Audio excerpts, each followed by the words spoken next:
আগে প্রত্যেকটা কৃষকই কিন্তু এই আখ চাষের সাথে জড়িত ছিল।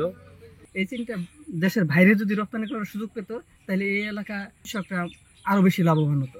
মাঝখানে আমাদের এই চিনিটা যে উৎপাদন সেটা কমে গিয়েছিল। এর কারণ ছিল যে চিনির যে বাজারটা সেটা কমে গেছিল, কৃষক যে মানে উৎপাদন খরচ সেটা অনেক বেশি হয়ে গেছিল, যার জন্য এই আখের প্রতি মানুষের একটা অনীহার সৃষ্টি হয়েছিল। তো এই আখটা এখন আবার কিছু কিছু চাষ হচ্ছে, যেমন চিনির দামটা আগের চেয়ে একটু মোটামুটি ঊর্ধ্বগতি আছে দেখা যাচ্ছে।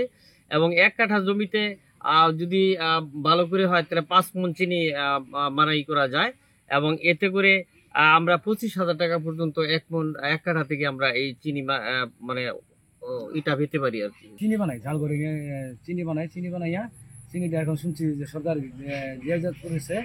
এটা যদি সরকার কৃষক থেকে সরাসরি নিত তাহলে মনে হয় কৃষক অনেক লাভবান হয়।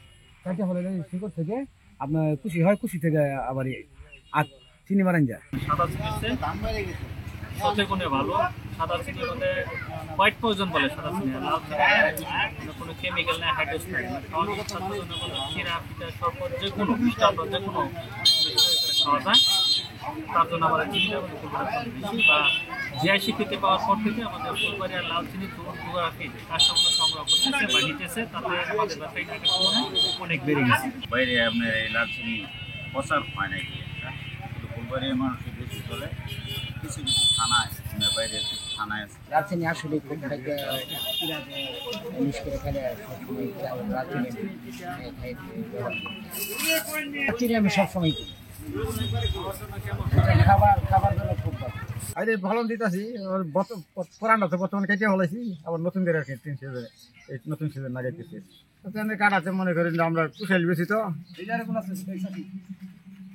40,000-এর মতো মানে পরিমাণ আর কি বিক্রি করা হয়। হয়তো কৃষকের টাকা তাহলে কৃষকে দিতে পারে, সরকার কৃষকের দিতে পারে, তাহলে উৎপাদন বেশি হবে। অনেক কৃষকের জন্য পয়সার অভাবে দেহা করছি